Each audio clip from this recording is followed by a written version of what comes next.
What's going on, YouTube? My name is Ginge TCG or Chris, and today I'm joined by the Blissey legend, the guy who made day 2 at NAIC, Michael Mahler. What's going on, homie?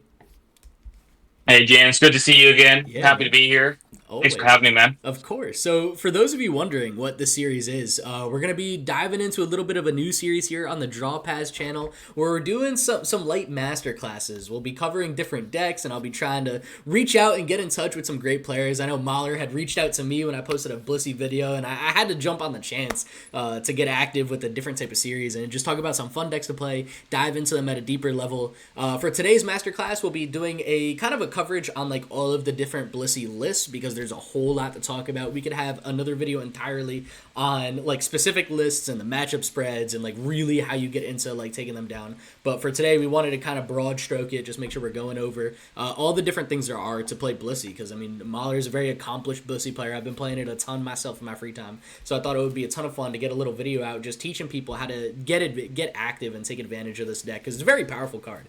And I think both of us are standing on it right now in the meta. It's very strong, very solid to play. So yeah, without further ado, anything you want to add or talk about yourself a little bit before we jump in? What got you on Blissey? Honestly, for me, I Yeah, was coming over from Lugia and from Control. After the rotation switch, I didn't know what to play. that's I valid. saw Burgos play Blissey. I think it was Monterey, I think, or one of the regionals of Yeah, California. It was very right after. interesting to me because it was almost Control adjacent. That makes sense. I liked how it moved the energy around, and I saw it as a very modular deck.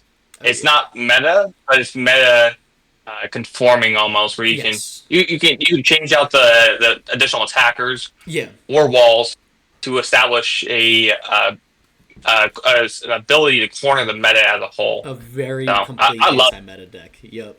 Yo, and we'll Oh get yeah, into that. We love got a it. ton of different builds, a ton of different wall Pokemon, as you mentioned, to talk about today, and talking about the different parts of Blissey. Hopping on over to the next slide, just so you know, for those of you who haven't seen a lot of like Blissey before, and kind of what it does, the core of why we're using this as a deck that works well. I mean, Blissey EX is a tanky stage 1 ability Pokemon at 300 HP. I think it's only rivaled by Archaladin, if I'm not mistaken, at stage 1 level. And as you mentioned, the moving the energy around, man. You got the Happy Switch ability to move energy across your board. And I think the most popular way to do this, which both of you and me do in our builds, is just Monkey Dory. You load up your bench with Monkey Dory, and unlike other decks, you only need 2 energy to cover 4 Monkey Dory if you got a couple Blissies, because you use Happy Switching and just sweep right through and return an amazing attack where you can just draw up to 6 cards. So in the late game, when you play the Iona, go down to 2, you can swing for 180, perfect 2-shot damage on everything, and draw back up to 6. So on the following turn, you know you got a very playable hand. And I think this is where I almost wanted a little bit of insight from you as well. Is this the Chansey you like playing, or is this the one I ride and die on? Do you use the Lucky Bonus Chansey? So when I first started playing this, I did play the Lucky Yeah. Nancy. I saw Macros had played this one as well. I tried the Lucky one. I just didn't see enough value from the Lucky one, so I swapped that to the 120 Nancy. Yeah. I saw that the health itself was substantial compared. The 110 to 120, strange enough, is pretty substantial. Mm-hmm. And with that, honestly, the Lucky attachment attack is It's surprisingly huge. helpful, Yes, that's especially when exactly you have an why I play awful this one as hand well. full of energies trying to thin it. It helps a lot. It's helped me a lot recently. Like I start with strangely 3-4 energies in hand, no supporter. I'm like, well, Yep. at least I can get maybe a dark on a Monkey Dory, or just get maybe another energy on another Chansey. Be Yeah. able to set up just in case. No, I completely agree. When you don't start with TM Turbo Energized, it's very hard. Like this deck, for those of you wondering, like it really does revolve around getting the turn 1 Turbo Energized, going second, getting the Trolley Arvin, and when you whiff that, you could still get the energy onto the active Blissey. Again, you have Happy Switch. So if you go Lucky Attachment, get the second energy down. On your next turn, it's just a manual attach, Blissey's ready to go. You're already ahead of the game. You got exactly what you need. I think the value on Lucky Attachment, like you said, is so much better than the Lucky Bonus. I actually reread Lucky Bonus today just to double check before I got on a video and started Hmm. preaching Lucky Attachment. And I didn't even realize it's not a guaranteed prize card when you take it out of Yeah. the prize cards. It's still a coin flip. I'm like, wait, why Oh is yeah. this an Oh yeah. argument? Yeah. Uh-huh. Yeah. So, I actually get a lot of questions about that at locals. Is like, why me don't you play the too. lucky one? I told them the same thing. I'm like, honestly, man, I just didn't find enough value in it. And No. honestly, I almost felt more disappointed when I didn't get the lucky when I actually would pull it. Yeah, right? The So, one game it's actually prize and you flip tails. And you're like, why am I doing this? Yeah.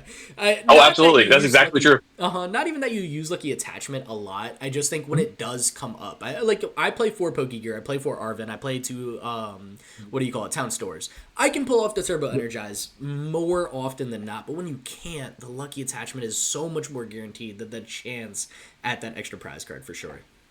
Oh, yeah. Mm-hmm. And a 120 basic, always good to have. You dodge the water pond attack on the active at least, so you know you're sitting tanky, and Lucky Bonus does that too. But there is other decks where having 120 HP in the active spot is super nice, like against Pencheron Dock. You know, if we're leading Chansey and passing, like this is another deck where we could actually survive off that for at least another turn to get a supporter down. So having the big HP on Chansey and Blissey, despite being out of Buddy Poffin range, actually works out, I think, very, very well in this deck. Yeah, I think it's super helpful. We actually have a local who's adamant to play Pencheron Dock pretty often. Oh, That's yeah. funny. And so once I moved to the area, he, I flip over the Chansey 120, and he's just disappointed. Yeah. He's just not going to get that Pencheron Dock. Nope. And so it was like, wow. Yeah, that 120, it is just enough. So. Complete package on the Blissey core. Now jumping into the next slide and some of the bigger archetypes. If I'm not mistaken, this was like the first, I think, really big showing by Fernando Cifuentes on Blissey and kind of just the modern Blissey decks, how we operate today. I think only one deck, which we'll talk about, really strays from this kind of package of playing quad Blissey, quad Monkey Dory. And I think this kind of like sparked the revolution and kind of got you and me here today playing different lists. But it uses, as we said, the Blissey to spread out energy across the Monkey Dory. You've got the high hand disruption with 3 Iono, 2 Judge. But then you're playing the Roaring Moon and the Corner Pawn. At the time, this was amazing to take down the big Charizard EX that was dominating the format with Roaring Moon, but then having the Corner Pawn to wall out a lot of other decks, also Charizard EX notably, but there's a lot of ability decks running around the format, so just one Corner Pawn was really all you needed, because you had the full heal off Monkey Dory. You could set up a bunch of energy there and kind of keep that full heal going and swing in for Demolish for a little bit harder, because you would move the 3 damage counters off with Monkey Dory. Did you watch this on the stream match when this regional was out, or did you just see it after? So I actually did. I think I had I'd like to say a challenge. I actually watched it on TV. Oh, I'm a known road deck player. I play road decks almost exclusively. Me too. So I literally stopped and watched, like, OMG, that's a road deck. Yeah. And I think he had second place. I was like, wow, that guy's my hero. You're right. I'm like, this guy's for the people, bro. Oh, yeah. I was like, that guy's playing, that's a rogue deck. That's a pure rogue deck. I was like, I hadn't seen Blissey since, like, the opening of Twilight Masquerade. I thought that was even a deck. I was like, and then I saw it again, and I was like, wow, there's so much viability in this. So to me, I was kind of seeing it work together. We'll see in a couple slides, and yours included. Yeah. Our lists are very similar. They are. So I kind of looked at what he was playing, and I was kind of looking at what I was playing. I think I was playing Walls currently on the mat. Gotcha. I was like, ooh, that makes this sense. might work together. Yeah. I think what stood out to me watching this was it felt so much like Arceus V-Star. I was a huge Arceus V-Star guy. I'd play Arceus V-Star with any V-Star, V-Max I could. I thought it was an awesome combo. And I think playing Blissey and watching this at the first time, I'm like, dude, this is as Arceus V-Star as you get in the Scarlet Violet format. You know what I mean? You got the 3 colorless energy attacker you could combo with literally any Pokemon. Although there's not direct energy, like, acceleration from Blissey, you can move energy around, which feels very similar. You got the consistency off the attack to draw more cards. Heavy hand disruption type of deck. I liked the vibe of it from watching that. I know that was like the first thing in my mind. And yeah, as you said, our decks are very similar. I think both of us still kind of keep this like, we're just going to wall and corner out a lot of the meta because that's fine and it's easy to do with Blissey. And the stuff you don't wall out is like Dragapult, which is okay because you beef your way through Dragapult with 300 HP. Exactly. So yeah, I mean, next I would say I love this list that he had. Yes, from the beginning. Oh yeah. Yeah, I hate getting Iono down to 1, and Blissey's just it's that lifesaver there. I've been so many times to get Iono to 1. Like that's okay, man. I'll take 5 off this. Yeah, and for anyone wondering too, when you take a KO, you actually take the prize card after you draw up to 6. Mm-hmm. So your hand gets bigger than 6 a lot of the time. Like, you can use Blissey when you're Iono to 1 or 2, use return, draw 5 cards, and then if you took a prize card, so I guess it would be to 2. If you took the 1, you would just win. But when you draw like the 4 cards off the deck, you could then take 1 or 2 out of the prize cards as well. So your hand goes up to 7 or 8 cards a lot of the time, which is really, really nice going back into your turn.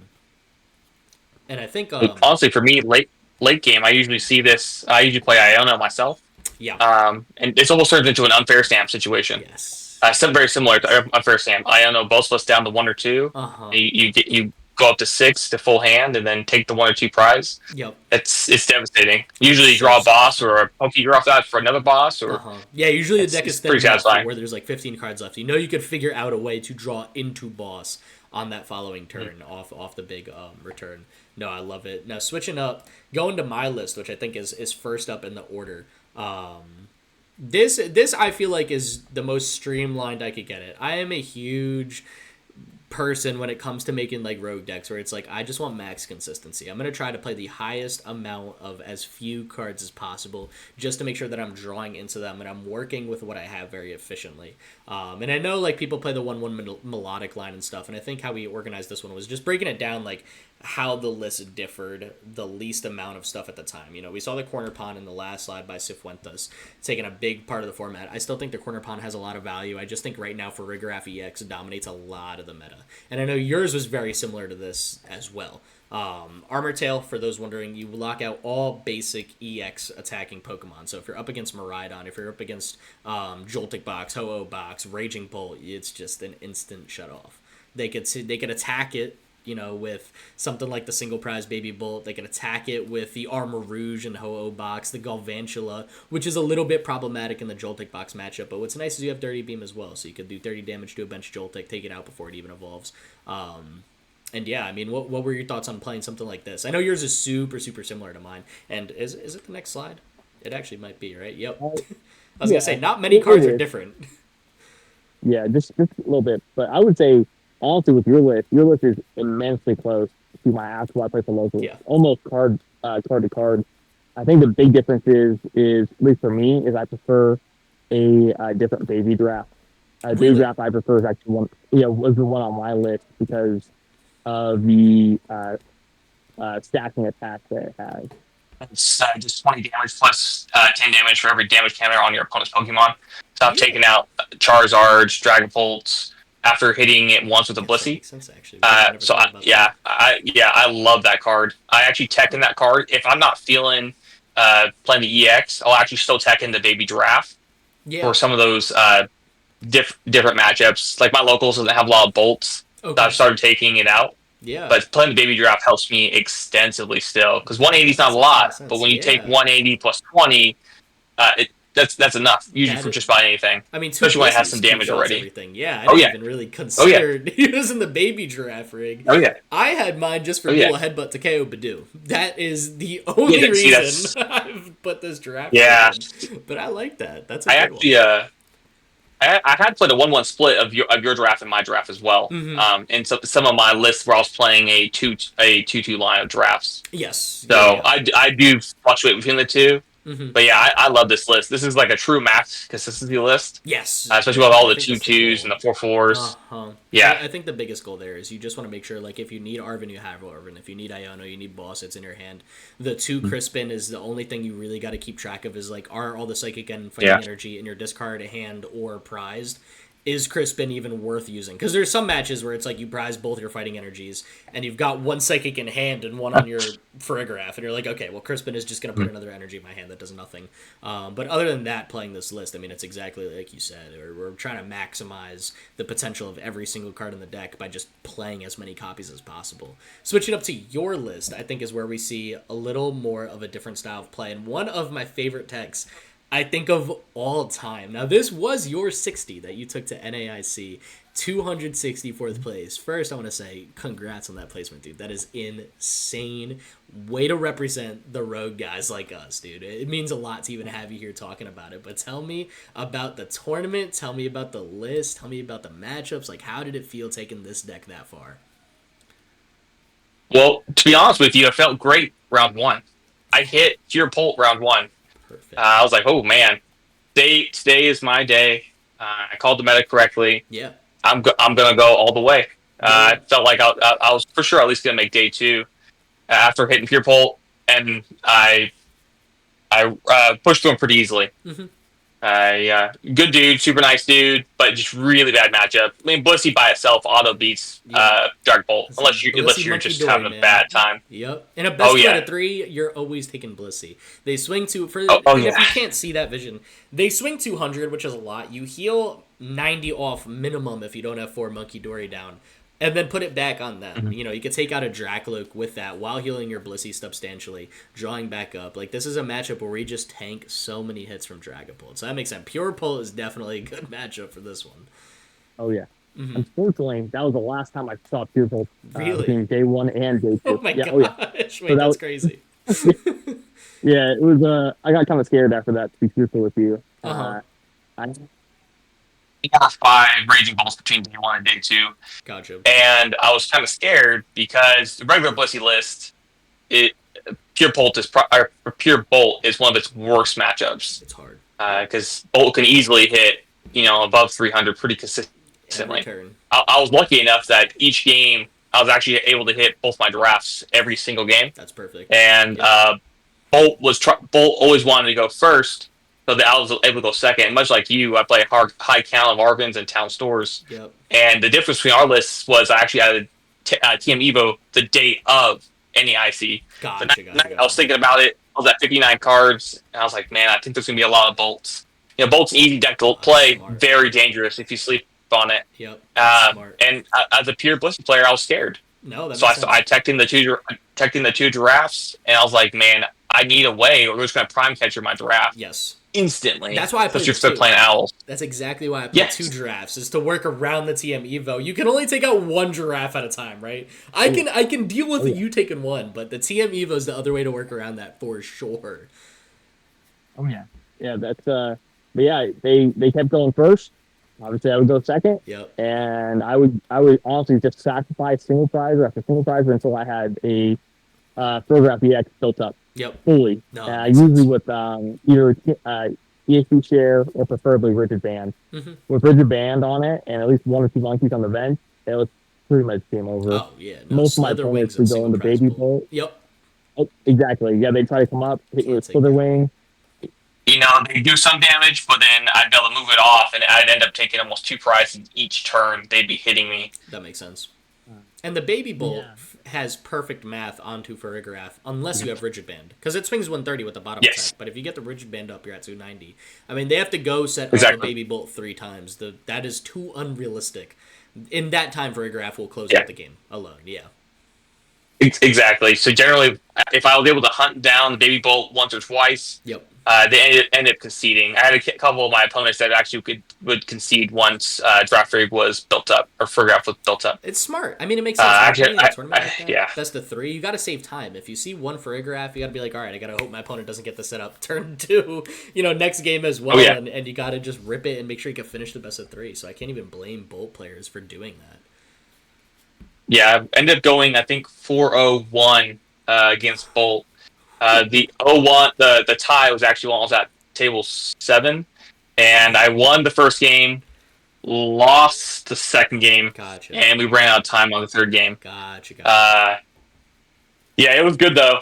I'm not gonna lie, that Bolt player was pretty amazing. I'm actually gonna go play against him up in Iowa here in a couple weeks. Oh, really? Oh yeah. They really good team out of Iowa. Sweet. What team? I gotta look at what their name was again. I was caught off guard when they said Des Moines. Yeah. I was like, I didn't know y'all played Pokemon that in Iowa. And then there was 3 of their teammates at the top table, so I was a bit surprised. Yeah, they play Pokemon like that. Oh yeah. They were like, oof, man, you guys are good. But yeah, throughout the day. Mm-hmm. Yeah. No, I was gonna say, tell me about this Murkrow, because I know we had talked about it before, dude. This is the coolest card I've ever seen in a Blissey list. I would definitely want to hear and share about this one. So, yeah, I absolutely love this card. Mm-hmm. I love it. Like we were talking about before, my wife actually pulled this exact copy out of a pack of cards that we had. Yeah. I think when we got down to New Orleans, I looked at it, I was like, man, this could work in Blissey. I was like, I see a lot of viability in Blissey. Because I want it to I want cards that are additional to it to be annoying. That's what I want. Cornerstone, Frigoraph, Draft Rig, Monkey Dory. I want annoying cards to help my Blissey. Yeah. This Murkrow, his first attack is almost out of desperation for me. So if I brick my first turn, I can get Murkrow. I can hit Deceit into an Arven, and then instantly, hopefully, go into a Trolley or whatever I need. Or shoot, if my line sets up, I can go boss or whatever. But generally, it was to get Arven, and then Arven the next turn into Trolley, Evo, Trolley, Turbo, and honestly, that would be enough time to save myself. Because who really cares about losing a single prize? No, it's okay. When you're playing Plus, a deck 80 is enough health. Yeah, you've got enough spread with Monkey Dory. You could take a 3-prize turn. Like, they're not uncommon playing this deck. Oh yeah. So that makes a lot of sense. Yeah, no, I like it. And Torment is the craziness here. Funny enough. Yeah, so its second attack actually ended up winning me a game and helped me win multiple rounds in other games. Mm-hmm. So I actually ended up beating a guy who was from Australia. He was playing Easy Box. He was massacring my bench with the Angel Light attack constantly. Yep. And I finally managed to get enough damage on his Sylveon. Yeah, Sylveon, right? And I have no Blissey. I don't think I have a single Blissey on my bench anymore. But I had just enough damage on his Sylveon. He just used Angel Light. I go up and I look. I'm like, man, my Murkrow's built up. I'm gonna use Torment so he can't hit me with his first attack. I was like, wait, this knocks him out. This hits for weakness. That's insane. And I actually looked at it, and I took the last two. I think we were on 2-2. I took the last two prizes using this Murkrow. That's and nuts. I looked at it. I looked at the man. I was like, bro, I think I got this game. He's like, he's like, it does 30 damage. I'm like, no, man, it hits for weakness. He's like, oh, the man. Torment is wild work. Yeah, I hit his weakness, and I ended up winning the game. That was probably the most interesting game I had ever played because I believe it. We did really hit each other for the longest time. He just kept sending my Blissey back to the deck. Yep. He'd take up rise. I'd step back up. We played like one game for like 40 minutes. It was insanity. I ended up winning. I love those though. This single part. Mm-hmm. Yeah, and then I actually used this to help me set up my my Frigoraph as well. So I would torment the bolt. Makes sense. Yep. Then the bolt sits there and it's like, what are you gonna do, buddy? You're not hitting me. Mm-hmm. I also used this against. I think I hit. What was it? I think it was Guardy. I used it against Guardy for a knockout for a win as well. That makes sense. And that helped me take a draw. Yeah, I think it was on day 2. On day 2, I was unlucky, and I hit 2 Guardies and 2 bolts, I think. Yeah, Guardy's always a tough one. It was a little rough. Mm-hmm.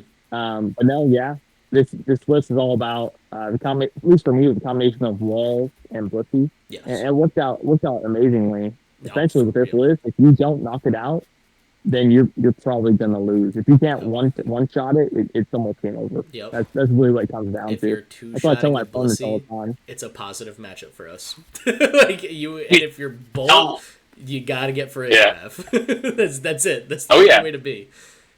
Uh-huh. Yeah, it's rough. Unfortunately, now there's a couple of decks that I'm running into. A couple of my locals now are playing like Cynthia's Garchomp much more often, unfortunately, which is almost not a loss. Almost. And there's a lot more Guardy players. Never. Oh no, I beat it once. Really? And I went into Roaring Moon, and he had nothing else set up, and I just frenzy gouging him, and he's like, that's it. That's fair. That's it, man. I don't even play the Roaring Moon. I'm banking off return and you not having a board. That's all I got. Oh yeah. Yep. Yeah, and that's fair. The Roaring Moon's helped me a lot. Like we'll see later in these slides. It's like 20% of the time it wins me the game, and 80% of the time it loses me games. Yep. Yeah. I've actually taken it out recently. Oh yeah. Yep. Since I've taken it out, I top cut with Blissey this past weekend out of Cup. Ended up losing to All Out Blitzel, unfortunately, on Charizard, which is also an awful matchup. Yep. Charizard Pidgeot against Blissey is an awful matchup. Yeah, that's fair. Won one game, lost the other 2 on last prize. Mm-hmm. But all without it felt so much better. It's just it's a 2 prize liability, and it kind of reminds me of Live. Where on Live, if I have Blood Moon, it always starts in my hand. That's how I was feeling with Roaring Moon. Like in real life, I was like, oh wow, I have Roaring Moon and 2 Blissies. Sweet. Here we go. And unlike the decks that play Blood Moon, we don't have Latias to move that out of the active, so that thing is stuck there until it dies. Yeah. Yep. Pretty much. No, that's so valid. Jumping into the next deck we got up is the new, I believe it's like the newly adapted Blissey Wall archetype. This list was taken by the ASR Cristiano tournament by Riley Smith. They got second place, and this is a very common archetype I've seen. This was just the one that I think piloted like the best placement, the most recent. But we got a bit of Farigiraf, we got a bit of Ogerpon, we're seeing the Shaman for the little bench barrier. But I think what's new in this archetype is playing the Melodic EX, because there's been a rise in Dragapult, which you already said was a very, very good matchup. But as you just mentioned, which is why I'm using this as the transition, Charizard is hard, man. Charizard, like, you kind of need the nuts. You need to rely on the Cornerstone Ogerpon heavily. But if they got like a double Dusknoir KO, a Dusknoir plus Chi-Yu, like they could take out the Ogerpon, and you're kind of just sitting there with absolutely nothing to do. The Melodic here blocks all damage from Terra Pokemon, so you are able to pull off the same type of strat you would against Raging Bolt against those Terra decks with the Melodic variant. How do you feel about this? I don't know if you've ran this one a bit. So I did try it, honestly, yeah. Because truthfully for me, this is the purest form of what I envisioned in my mind. When I played Walls and I saw Blissey, this is what I had envisioned, something similar to this. Yep. My concern was just similar to how when I played Walls. At the time when I was playing Walls is when Goldango was playing with Dragapult. There was too many decks that just like, okay, you block, I can block you with one wall, and you can't move your wall fast enough, and then I'm just going to hit your other wall with whatever attacker I have that can attack. Yep. It concerns me. There's many times when I played Walls pure and I had issues. I tried this on live and I was running into similar issues. I was hitting decks that just go through the walls. Then you didn't have enough attackers. Yep. I like it. I feel like if you hit the right opponents, then you can cruise right through them. Like I would love to play this against like Zardpolt. I'd love to play this. Exactly Zardpolt for me with Blissey is kind of suspect, you know. It's like I call it 40-60, 60% favor for them. If I'm playing this, and we have a redeemable ticket in there, I'm like, okay, cool. I'm just gonna get the Melodic, and then I'm just gonna chew through you with Melodic and a bunch of Monkey Doors. Yep. You don't even need the Monkey Doors at that point. They're there just for show. Oh yeah. They're there to ping extra damage. Yeah. Take out the random buggy that was there in early game. Yeah. Man. I think that was my problem. Over sooner, you know? Yeah, that was my problem when I tried it. Was I go the double Farigi line, because when I was playing a split between Farigiraf and Melodic, I feel like I've learned that my Charizard Blissey matchup, or Charizard Blissey, oh my god, Charizard Pult matchup is hard. And the Melodic, dude, I ran into two of them both times. I prized the Feebas, and I'm like, why do I do this to myself? Like, let me just double down on consistency into Bolt, because there's a lot of other decks that Farigiraf can take down, whereas when I'm thinking of all the decks Melodic really helps out with, it was a much smaller portion of the meta share. So I didn't necessarily think that this is like a awful play. I just think it's a very, like, this really doubles down on the meta call. Like, if you know for a fact there's going to be a lot of Terra Pokemon, this is the call and a half. And I think that's what we saw by Riley Smith. But I always get scared making those calls. I want to guarantee my great matchups, and if a couple of others fall a little bit harder, so be it. Even with redeemable ticket, man. Like, I was trying to fight. One game I was able to pull it off. But the other game, by the time I got redeemable ticket, I had one Monkey Dory in the active. So I'm like, okay, I'm cooked here anyways. And I think that's always what worries me about some of the, like, wall decks in general. You play such a thin count of so many cards where the one time you hit into the thing where you have the right wall, you're cooked if it's in the prize. Yeah, that's honestly, I have a thing here. It takes time, and it's truly a meta call. If you call the meta wrong, you might as well pack up and go home. Yep. Absolutely. That's what scares me. Honestly, it scares me. I would be more comfortable playing this in a best of 3. Yes. Just where that randomness is kind of a little bit reduced because of the amount of games. There's 3 matches you could scoop quick round 1 if you realize Feebas is prize and you play a couple turns and you're not pulling a redeemable ticket. Yeah, but I don't think I'd ever bring a list like this to like a Cupper Challenger, best of 1 type of format. Like you said, the randomness and the chance that you're hitting the right matchup and the right wall is you're able to pull it off. It's just too much. And I think a lot of people, especially playing Pokemon from my experience, heavily have this massive pride on theory matchup. And like, oh, but in theory, this form of Blissey could take down absolutely everything. And I'm like, yes, in theory, this probably does have the best matchup spread. But I think when you take into account the actual randomization of a card game and the even base level of luck needed to pull off each individual wall, that's when you start to see it fall from people's expectations, because there's too many moving pieces for the deck to flow as consistently as some of the other lists that you and me had with the 2/2 lines of different Pokemon. You know, you did have a 1/1 Farigiraf line, but you also had a Roaring Moon EX, which could double down as another great attacker in a lot of other matchups, whereas Melodic or Farigiraf might be kind of rough in other matchups. You know, they can't take that Oko like Roaring Moon can with Frenzied Gouging. So, yeah. No, I'm kind of with you on the Blissey wall archetype here, too. Yeah, no, I completely agree. That's why I was saying, like, similar to your deck. Your deck is is very similar to what I'm playing the local to increase that consistency. Yeah. I actually haven't played my NAIC list for since NAIC. Makes just sense. Because I'm not playing best of 3. Yeah, it's a different meta. With Golden Go tearing up the meta, I don't know if Roaring Moon is the play. That doesn't feel like it, you know? Corner Pond does a whole lot more work in that type of situation. But that's okay. Like, Blissey is one of those decks. It's a colorless stage 1 attacker that's built on consistency. You can pair it with anything. Like, at the end of the day, like, there's not one EX you could stick in a combo with Blissey, and I'd probably look at it and be like, that would never work. It might not be the best, but it could work. Like, Blissey is nice, and it has a good base synergy with literally any Pokemon, I think, just because of Happy Switch, Return, and its colorless attack cost. So, yeah, no, I'm with it. Jumping on, we got the Turbo Blissey, and I think this is where you and me had some of our biggest problems. So I'll do a quick recap, and then I'd love to hear how your interpretation of this, just for those wondering as you're staring at this list, kind of how it works, because this is the most different Blissey list I think we'll talk about today. It does not revolve around Precious Trolley, Monkey Dory. What we're seeing is the Ethan's Ho-Oh Armor Rouge box style deck, where you're using Blissey, and you're using that Teal Mask Ogerpon to guarantee that there is a Terra Pokemon in play at all times, so you can get the Glass Trumpet off to accelerate the extra energy, move it around, and take KOs in a similar fashion. So now we've got a couple walls. We got the Farigiraf, we got the Ogerpon, but we're playing that Teal Mask Ogerpon on top of the Cornerstone to make sure that we're one-shotting things like Charizard, like Grimmsnarl. We still have a couple Monkey Dories to pull off the Adrenabrain and heal some HP, and Lily's Clefairy and Mew have joined the party as well to counter the Dragapult matchup and take it down with the new Psychic weakness from Lily's Clefairy. So the Turbo variant is running a lot more Carmines. You want to go first. You want to get your Pokemon evolved as quickly as possible. And then you're also playing Pokemon like Larry Scale Research and Morty's, which other lists don't play, because you're kind of focusing on that heavy draw, heavy consistency through your supporters more so than your like wall buying you time.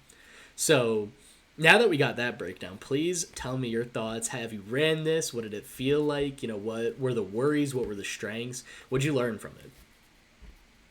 So I did see this list come out. And I tried a couple variations of it myself, because you see the natural synergy between Steel Mask and Blissey, you know.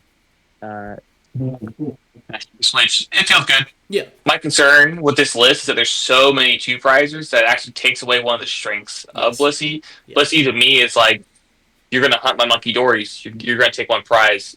Congrats. I'm probably going to turn around and take a two prizer with Counter Catcher or Boss. Or, you know, future setup for a 2 prize, 3 prize, a 4 prize turn. Absolutely. This one, to me, I tried it. It's so many lower HP EXs.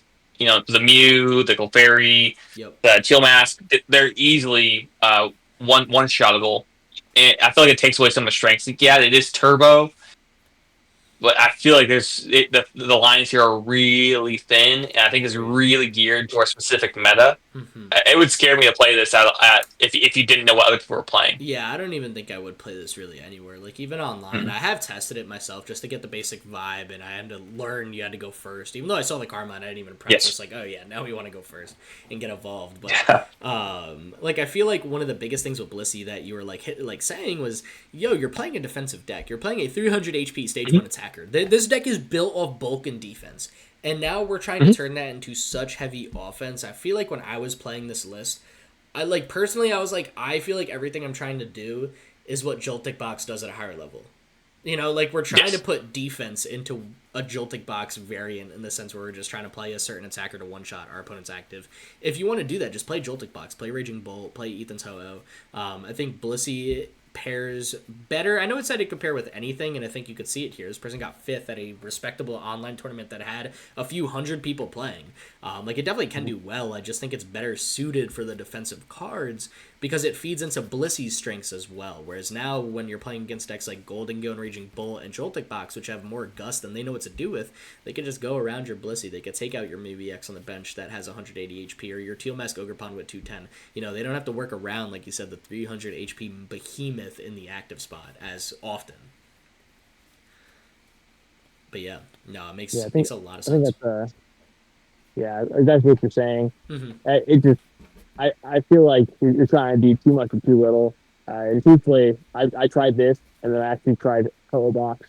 Yeah. Right afterwards, and this feels like a dollar store version or cheaper version of Color Box. It is. It's Walmart Ho Box, man. Like, you have less answers for less things, and it just blew my mind. Yeah. I was like, okay, I'm not playing this. Like, it's cool. The person who played this did amazing.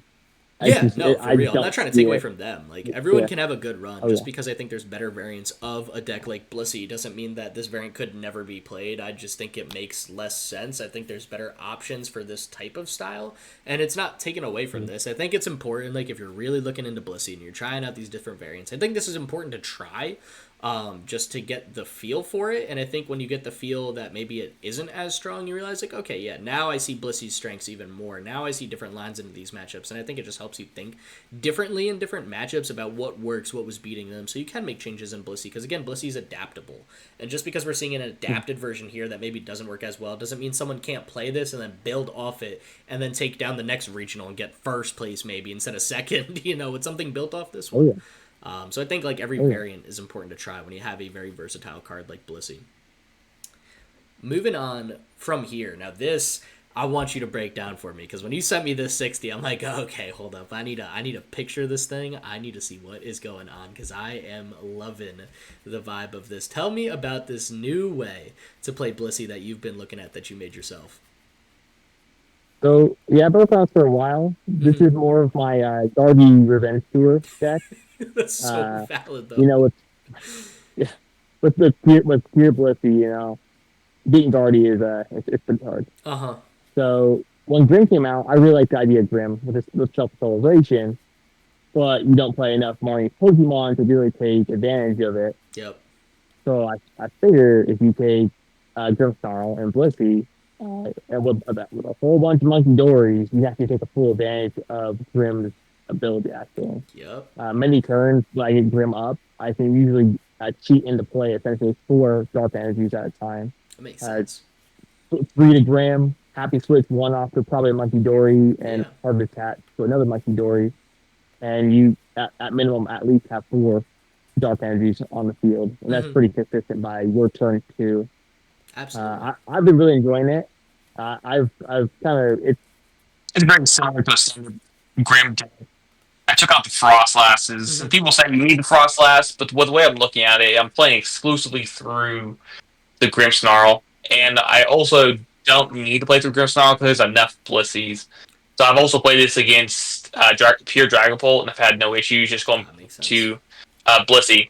I've been really enjoying it. I've kind of changed it around off and on.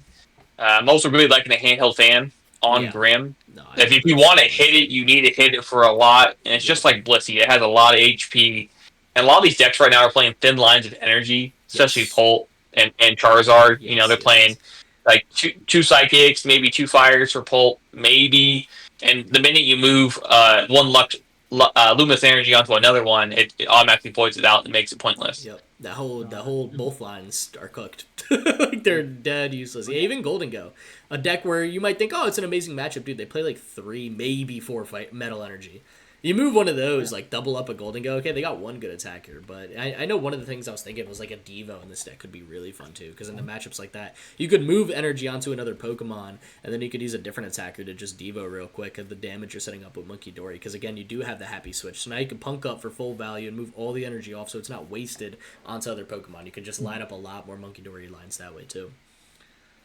Oh, yeah, completely. And I've actually, in my current list, I do have a Devo. That makes sense. I completely agree with that. It helps so much. It also helps with, like, with Blissey, you don't have to take 2 prizes with Blissey all the time. Yeah. As long as you're taking a prize or 2, and as long as it disrupts the enemy, it's all that matters. Yep. I agree. No, I think this is a super unique way to build Blissey, and I think this is one of the directions where I could see this deck going in the future, is pairing this with Pokemon like Grimmsnarl that have abilities that naturally set up a bunch of energy into play, because now this takes off the need for Turbo Energize. If you whiff the turn 1 energy attachment, there's no Turbo Energize in this deck, but when you whiff cards like that, sometimes I can feel like Blissey falls behind. And now when you're playing Grimmsnarl, it doesn't matter, because as long as you evolve into Grimmsnarl after like turn 2, like your second full turn of playing, you're golden. You'll get so many energy in play. You could keep constantly moving them around. So I definitely like this idea of pairing Blissey with Pokemon like Grimmsnarl that just have that heavy energy acceleration from natural setup abilities. I think that's a very good direction to take Blissey, and I think experimentation like this is really going to help Blissey adapt to different formats and find different ways to exist. Like, I could see Mega Gardevoir dominating the format to the point where like 30-35% of big tournaments are having Gardevoir players, which is a lot. Dude, a list like this, you're cooking them, man. And then there's going to be a natural percentage of people still playing Dragapult and stuff like that. So you still have the double Blissey line. You still have the Monkey Dories to go in with that same combo. So I really like this idea, this new variant of Blissey. I thought this was a really fun one that I definitely wanted to end on when we're talking about these different Blissey decks. So thank you for sharing this and being open to talking about it more. Yeah, absolutely. Mm-hmm. Next up, so I know for those wondering, we've spent a lot of time talking about, right, like the different Blissey archetypes and how this deck works, and it is great and all, but we want to make sure we got the numbers to prove that, right? Because what's a bunch of people yapping about a rogue deck that we think is amazing without proving that it actually feels good right now? So what I've done is I've compiled a bunch of different results over the past 2 weeks, and since the Black Bolt White Flare format has come out, the data you're staring at is from Trainer Hill, which is going to be this graph on the bottom, and then the chart on the right is adapted from Limitless.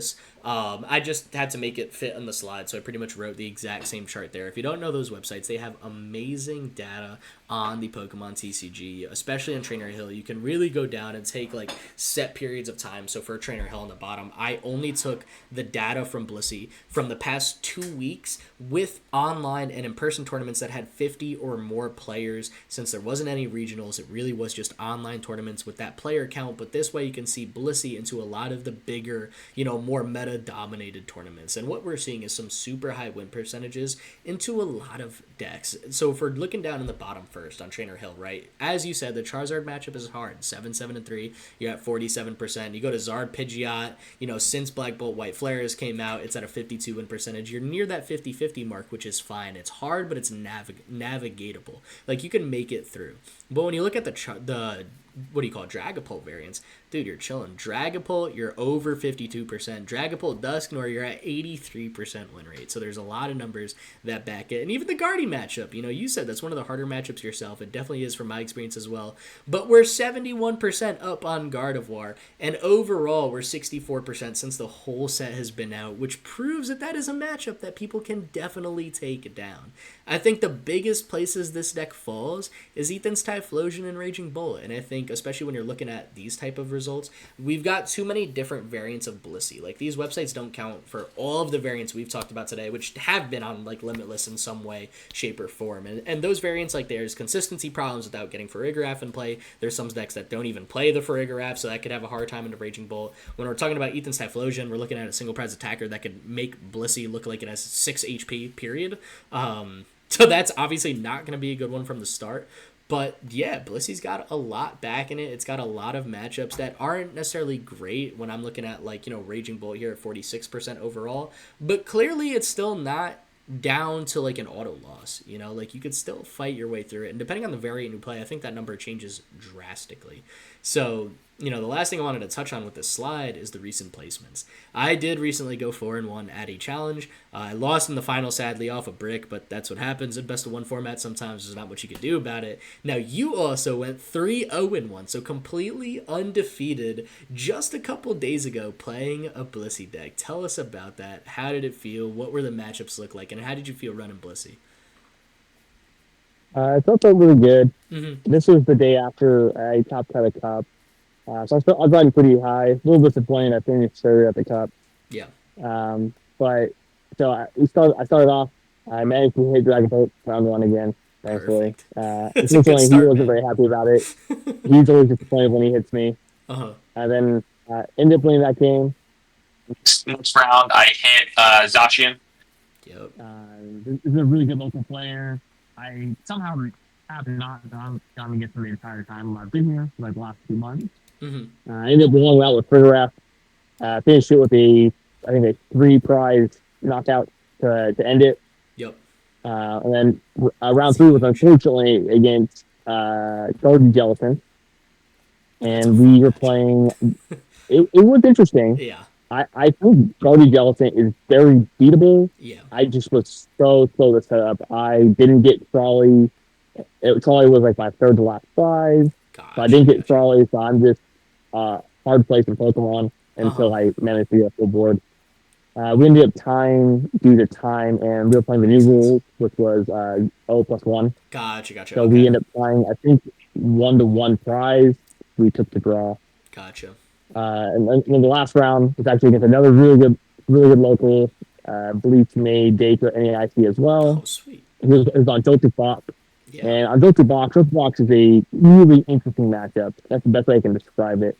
It's scary. If they go Iron Hands and Monkey Dories, they can do it 3 times with their full bosses, and it's painful. You really got to limit your bench. That's where you got to remember prize mapping for your opponent, right? Because Joltik Box plays 9 different nesting cards. So from my experience in that matchup is like, you go Precious Trolley, I'll take a Farigiraf if I got Team Evo and like a Monkey Dory, because there is a Pokemon in my active spot that is going to get amped. So any more than that, and I'm already losing. And that's definitely something to keep in mind when running this. I've actually gotten into the habit of holding Precious Trolley, getting out Cornerstone, and forcing them to hit my Cornerstone. The only way they can hit Cornerstone is with Iron Hands. And they do it every time now. That's I'm like, go ahead. Hit it with Iron Hands, with either Amp or the second attack, whatever you prefer. And then I'll slam down Trolley. Yep. And then after that, it's pretty much game over. No, that makes a lot of sense, dude. I like that line. That's a fun one. It got really interesting. He actually ended up, he had 5 energy on Pikachu at one point. It was a wild matchup. It came down to actually I Iono'd us both down to 2 or 1, and then returned for the knockout on I think Iron Hands, and I had a full Blissey, so he needed so much. I think he had no Pokegear. And he had Pikachu, but there's no way his Pikachu could knock out Blissey. Gotcha. Because he could only hit me for 270 because I had Rigid Band. Yep. So he managed to get Fez, and then couldn't get Pokegear, couldn't get Boss. So he kind of just sat there. And then I Monkey Doried into another return. And I love that play. Against Joltik Box, it's just Monkey Dory. There goes Resolute Heart, gone. Makes Pikachu's ability look like absolutely. No, that's definitely a solid line. Even if earlier in the game, if I can just move at least 1 damage counter onto the Pikachu, it makes me feel infinitely. Oh my gosh, yeah. The first chance I get, that's usually where I'm going. And I think when you're playing a list like mine, I just go double Farigiraf, man. You could amp whatever you want. You can't get through multiple Farigirafs. Especially if I'm taking my first KO in the Joltik. That's my strategy. That's why I like hearing about yours with Corner Pond, because that's smart. It baits out the Iron Hands early.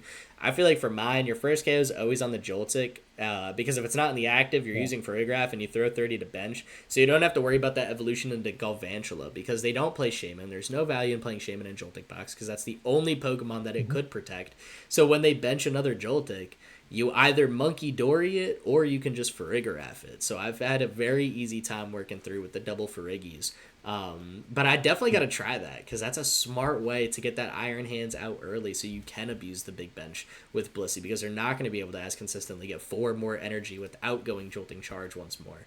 So I like that. And this is what I mean. You have to experiment with these lists. So for those wondering, for those watching, oh man, how do you navigate these different matchups? We've just navigated 2 different ways. We're both seeing a lot of success taking down Joltik Box. And I think this is one of the decks where that play style can really show differently as you run it. Not only can you build it in a ton of different ways, but you've got different lines into every matchup. And I think that's one of the reasons Blissey is so strong. Because when you're playing Gardevoir, you know that they're going to have to go Drifloon to KO this guy and Screamtails to KO that guy, because it's the best Pokemon in your deck. When when you're up against like a anti-meta deck like Blissey, a lot of, I'm gonna say, personality differences come out on play styles of different people, their thought process, what they include in their list, what they don't. So even if you've played a Blissey variant, it makes it still hard to play the next Blissey because they could be played in two very, very different styles. So yeah, no, great job at the local tournament. I've put a couple other tournament results here from Senior Crash Out at the late night tournament, and Red Lime 829 at the Redacted Rivals tournament. Both of them had outstanding records. Both of them were playing the wall type variants that we had gone over. I know one of them had the melodic line. I think one of them was more similar to ours, where they didn't have that and they just had the Furograph line. So it was definitely very solid showings from them. I think it continues to do very well in these limitless tournaments. I think a lot of people are having success with it when they're really playing and spending time running Blissey, so I definitely recommend it as a deck to pick up. And I believe that takes us to one of our favorite slides on this. Please break down your first bad tech. I know you mentioned it before. So the first bad tech is kind of like a love and hate for me, and it's Roaring Moon EX. Yeah. I obviously play it. I've played it at NAIC. I love it for certain matchups. The problem is that Roaring Moon wins me about 20% of games, and about 80% of games I lose with Blissey. It's completely attributed to Roaring Moon EX. That's so funny to me. At like the last like 4 challenges I've went to, I've gone 3-1 or 3-1-1, and each of those losses was because I had to start Roaring Moon because it was the only basic in my first hand. Yeah. I don't know how that is. It's like that limit. It's like that Pokemon Live logic right there. It's like it's in your hand. It's in your deck. You're starting it, kind of thing. You play a one of. I promise you, that's the card that will always be in your hand. Yeah, it's killed me multiple times. Especially against some of the decks. Like when it comes close, like I lost the Bolt because I had that and a Furograph out. Yep. I've lost a Jolted Box because it got hit by Pikachu. Because if we're not using it, it's kind of pointless. Yes, the first attack I found a lot of useful.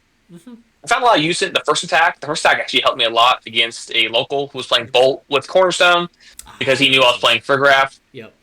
So I was able to knock out his Cornerstone with getting rid of my town store. But the problem was for much as it helps, it actually hurt. This is like the epitome of a double-edged blade in a card. Yes. I feel like it hurts more than it helps. It helps a lot in the Guardy matchup, but until they could it's more disappointing. Yeah, you blow up the Gardevoir, even with Calamity Storm. You know, you could take it out, but then they could swing for 200, take it out with Monkey Dory at some point, go for a 4 prize turn on another Blissey. Have I been there? Yeah, that's actually that happened at NAIC. I won. One of my wins. My only win against Guardy was I actually pull 4 cards with Roaring Moon. Yeah, and then I lost to Guardy twice, and they're both because I had Roaring Moon out. It was like, you took 2, but now you're losing like 3 or 4 because it's out. That's kind of what I saw with it. It's like it's an absolutely good closer, but if it's a starter, you're probably losing, or it's gonna be a rough time. I think it works a lot better into the turbo formats because this could help you pace very well with those decks. But I think now we're seeing a much slower format with like Dragapult, Gardevoir dominating. They're going the more TM Evo route. This ends up becoming so much more of a liability. And I think one of the things where this deck, like almost one of its like downsides, is its bench space is very particular. You have to know exactly what you're putting on your bench. You have to have a very specific game plan because you're going trolley turn 2. And if this thing is on your bench and you don't want it to be, that throws off this deck so bad. So you really don't want to play. You really want to limit the Pokemon where it's like, ooh, if I start this, it could be bad. Obviously, starting Corner Pond is not good in certain matchups. But you don't want 3 different cards you could start where you're like, all 3 of these would be bad in the wrong matchup.